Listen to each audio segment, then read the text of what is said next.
Kunjabi Hari Madhava Kunjabi Hari Gopi Jana Vallabha Girivara Dhari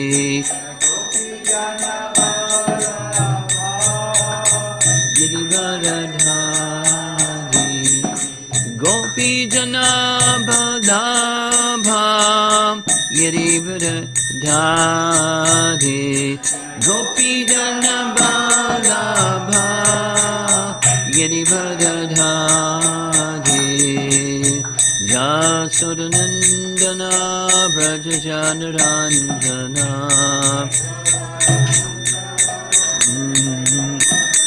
Yasodanandana Brajajanaranjana Yamuna Tiravana Shadi Yamuna Tiravana Shadi Jaya Radha Madhava Kunja Bihari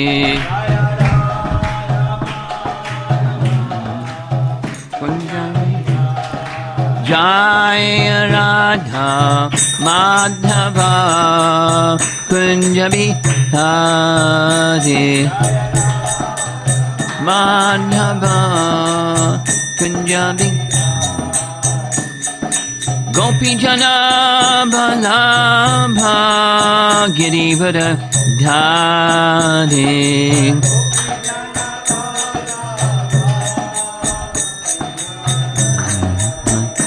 Gopi Jana Vallabha Girivara Dhari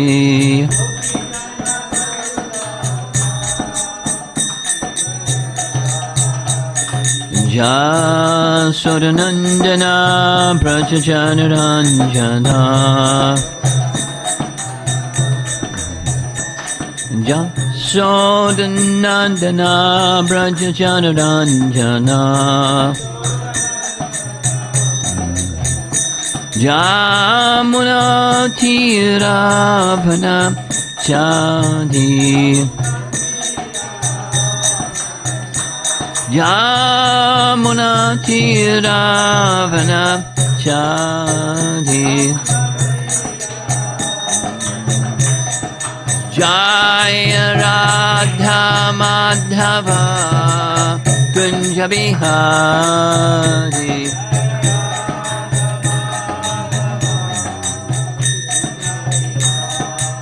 Jaya Radha Madhava Kunja Bihari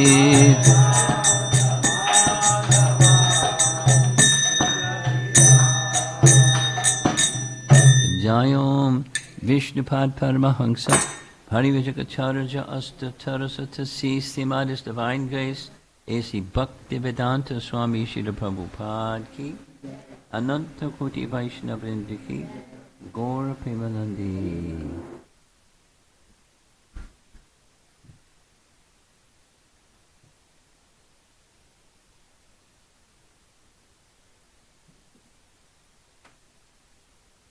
As you can see on the screen, this is part 2, because yesterday evening we discussed part 1. So it's part 2. And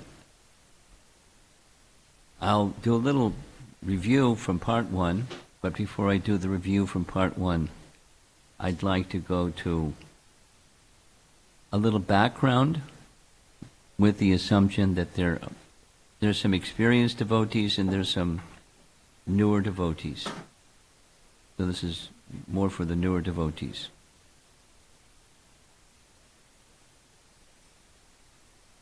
Yesterday evening we discussed a little bit because there was a group that had been studying Bhagavad Gita together, and they're all the way up to chapter 9.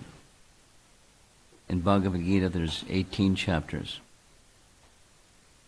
And chapter 9 is almost halfway. And the beginning of chapter 10 is a little question or a little topic that Krishna brings up. And the topic that Krishna brings up is, basically he says, nobody knows me. And he gives as his reason, nobody knows me, because he existed before anybody existed. So, how do you know what existed before you existed? Or step back, how do you know anything? So, what I'm doing now is a little bit of explanation from the writings of one of our great acharyas, Jiva Goswami. Jiva Goswami, his picture is on the altar.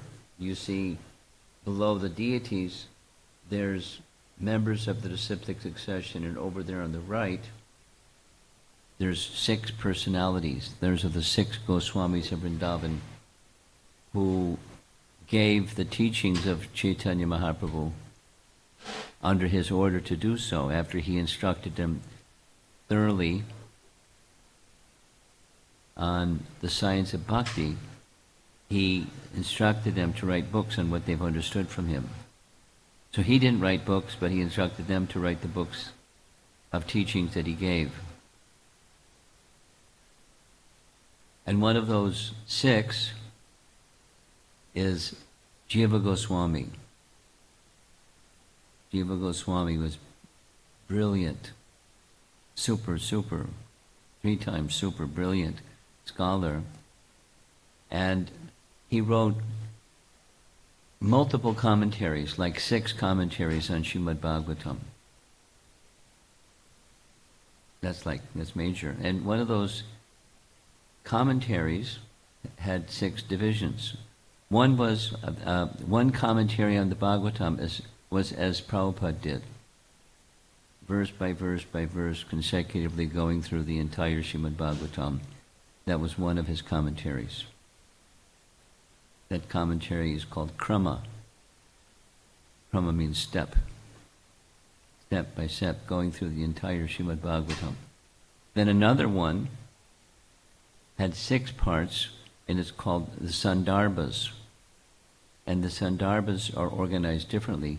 It's topic by topic by topic. 6 primary topics within the Bhagavatam. And the first one of those 6 is called Tattva Sandarbha. Sandarbha is a type of literature, a type of writing.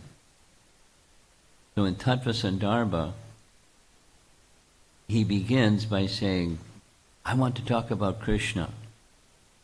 But before writing about Krishna, it is appropriate to address the question, how can you know Krishna? Which is this question. Because Krishna existed before we existed, as he says in the beginning of chapter 10, Bhagavad Gita. So he, Jiva Goswami, gives 3 ways of acquiring knowledge about anything, about how you make bubble gum, or anything, anything, knowledge of anything.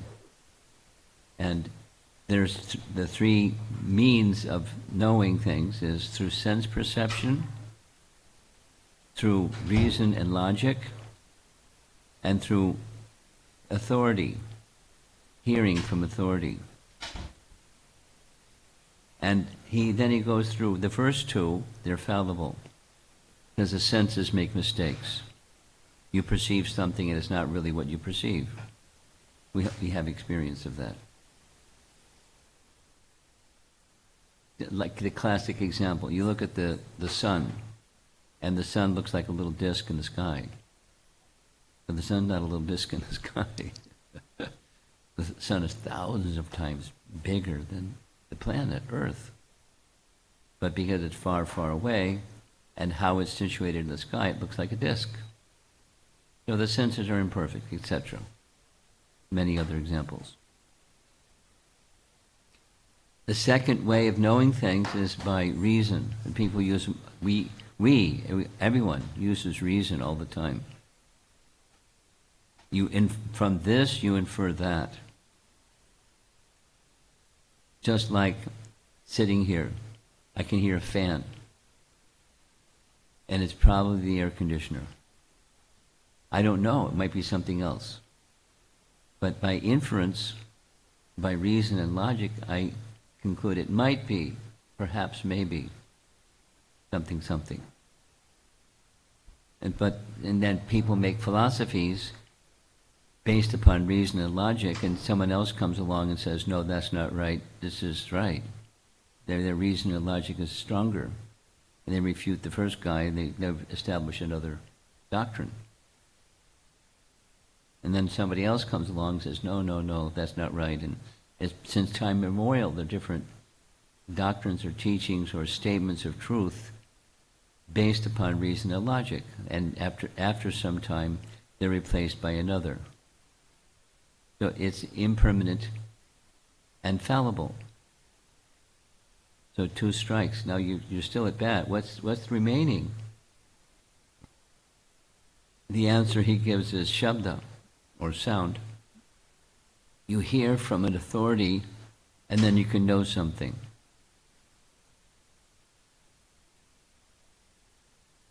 Like I'm looking at the clock on the wall. It's one of these digital clocks. And it down to the second, it tells you what time it is. And it just changed, so 12:05 from 12:04:59. So that's authoritative. And how does that happen? It's wired to some technology makes it move from 12:04 to 12:05. Some system of ordering things that has some authority behind it. So if you want to know what existed before you existed, the way to know that is by authority that existed before you existed. And through sound, they tell you. The classic example is, if you want to know who your father is, there's no experiment. You can say who your father isn't, but you can't say who your father is except through your mother. Your mother can tell you who your father is.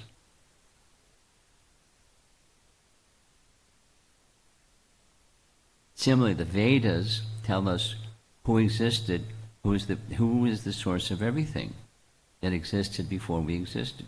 I mean, without the Vedas, we're not going to know. So we can know through the Vedas, through that sound vibration. Here's the Bhagavad Gita verse where Krishna is making the declaration. He is the personality that existed before everything existed, because he's the source of everything.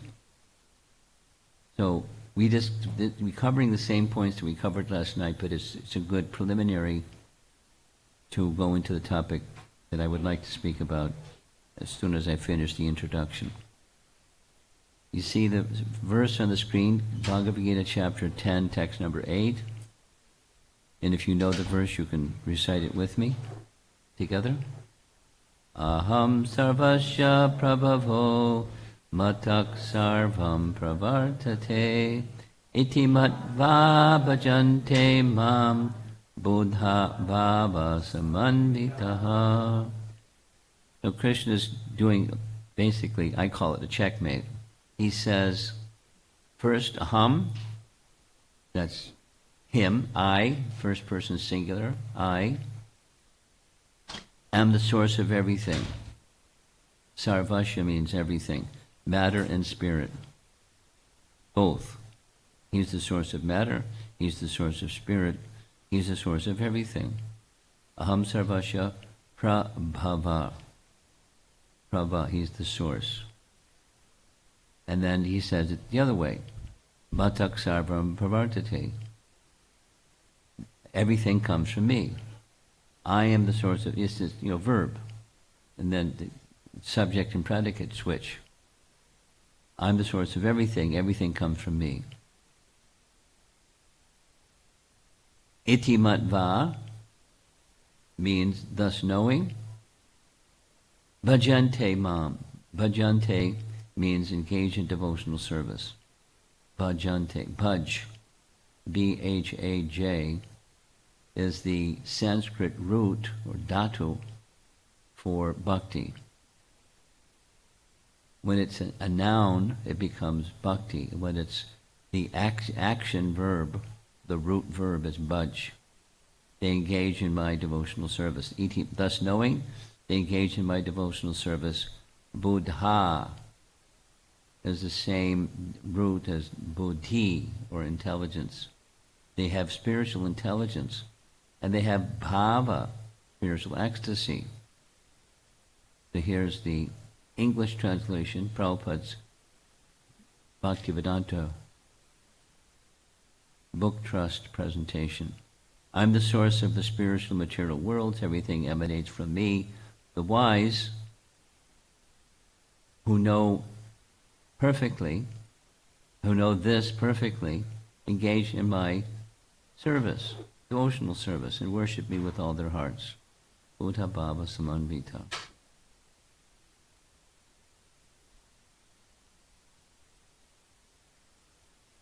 So how do we know? This is just a review. How do we know what existed before we existed? Through revealed scripture. That's the meaning. Like these, when I grew up in a Christian family, that was the phrase. The Bible is the revealed scripture. God reveals himself through scripture. The Bible reveals God. That which existed before we existed is revealed in revealed scripture.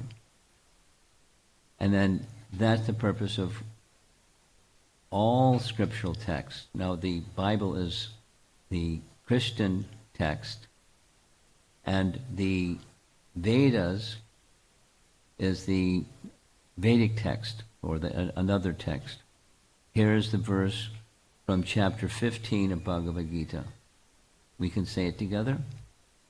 Vedais desire vair aham avedyo Vedanta krid veda vedeva chaham. I didn't include the first part is Krishna's declaring, chapter 15. He is situated in the heart of everyone. Sarva chaham riddhi sanivishto. Riddhi means heart. I'm situated in the heart of every living entity. Mataksmachir jnanam apohanamcha. And from me comes knowledge, remembrance, and forgetfulness. Everything, because everything comes from him, so that part of everything is remembering him, forgetting him, and knowledge. And that it's opposite, ignorance. That also comes from, everything comes from him. He is the source of everything. And the purpose of the Vedas, that's this verse, second half of the verse, by all the Vedas I am to be known. So the purpose of the Vedas is to reveal what existed before we existed, what exists while we're existing, and what exists after we depart. Eternally existing. The Vedas reveal that. Sat. Eternal existence.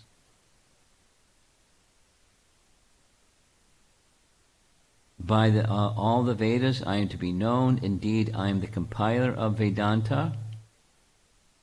Now, why is he making that statement? Vedanta, anta means end. And Veda means knowledge, the end of all knowledge. The person who compiled Vedanta or Vedanta Sutra was his incarnation's name, Veda Vyas. Veda Vyas. The Vyas part means he took the one Veda to make it easy for people in this age. He divided it into 4 divisions. This, and this, and this. To make it easier for people, because the Vedas the language is very high and the meaning is very subtle. To make it easier, he divided the Vedas into four, and then further he wrote little codes or sutras that explain this is what all of the Vedas teaches. And all of the Vedas teaches the absolute truth. So Krishna is saying, I am the compiler of the Veda, of Vedanta. He did that through the agency of his incarnation, Vedavyas. And I'm the knower of the Vedas. So it's like, I'm the authority. And he, not just people can claim to be an authority, but Krishna is the authority because he's the source.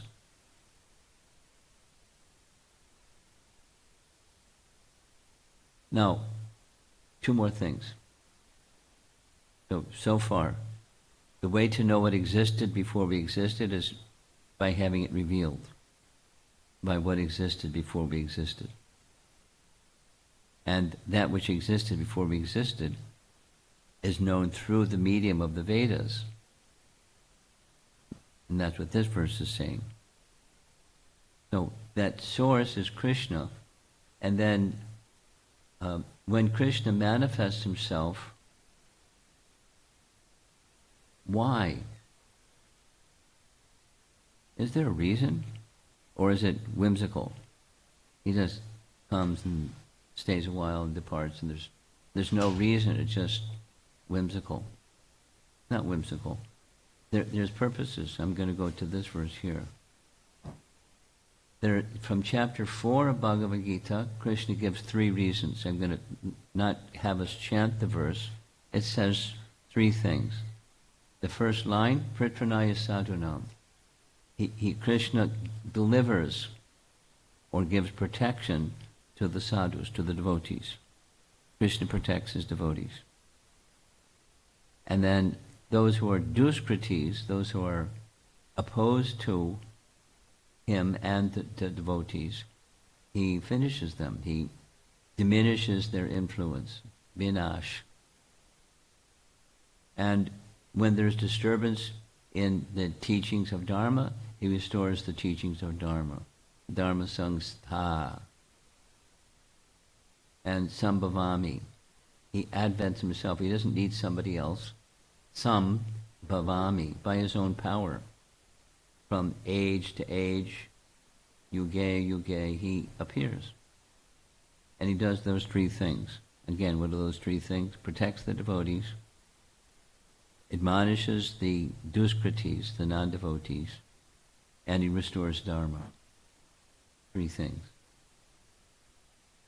Here's the translation. To deliver the pious, to annihilate the miscreants, as well as to reestablish the principles of religion, I appear myself millennium after millennium. Now we'll go to the previous verse. When Krishna appears, he's achieving many things. This is a statement from Nectar Devotion. What's Nectar Devotion? It's the title of a book that Prabhupada translated from Sanskrit to English that is discussing what is bhakti. We'll skip some of the details because of time. But the principles of bhakti are laid out through another one of the six Goswamis. I mentioned one already, Jiva. Then another one of the six is Rupa. Easy name to remember, Rupa Goswami. And Rupa Goswami was thoroughly instructed in the science of bhakti and empowered to understand everything. Wouldn't that be nice? Everything that you hear, you can understand it. Not only you can understand it, but Chaitanya Mahaprabhu empowered him to write about it. Put it in a written form, everything that I've taught you about bhakti. Like, that's really mercy. That's a lot of mercy. To understand everything that you hear and to be able to be empowered to write it properly. So he compiled books, multiple books, and one of his epic books is about bhakti. Prabhupada made a summary study, he called it Nectar Devotion, and in that book it describes the qualities of Krishna. One of those qualities unlimited qualities, because the Krishna is unlimited, but they're prominent ones. And one of those prominent ones is this one, clever. This is what's written in Nectar Devotion. A person who can perform various types of work at once is called clever. We discussed this yesterday. I'm just reviewing because there are some newer people.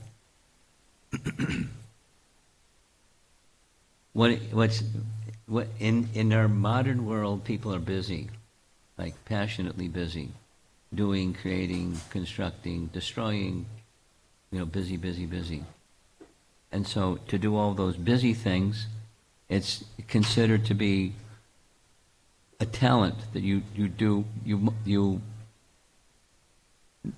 multiple things at one time. What's it called? Multitasking. And people are good if you can multitask. This isn't what this is speaking. It's speaking about the intention of Krishna. He is just doing one thing, same thing. But when he does the one thing, multiple things are being accomplished. And the text that I'm going to be discussing during this Sunday class is a pastime of Krishna described in Canto 10, when he's doing this and simultaneously multiple things are being accomplished because of his power. He doesn't have to keep multitasking. He just does one thing and many things are accomplished. This is what Rupa Goswami, it's commentary, what this quality of clever means. One of the gopis, you all know who are the gopis. One of the gopis said, "My dear friends, just see the clever activities of Sri Krishna.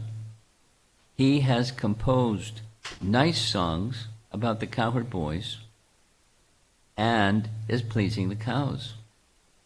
By the movement of his eyes, he is pleasing to us, the gopis, and at the same time, he is fighting with demons like Arishtasura. In this way, he is sitting. Something can be done with the sound system. There's feedback. Somebody knows how to fix that? Can you fix the feedback? Make your best effort. He is fighting with demons like Arishtasura. In this way,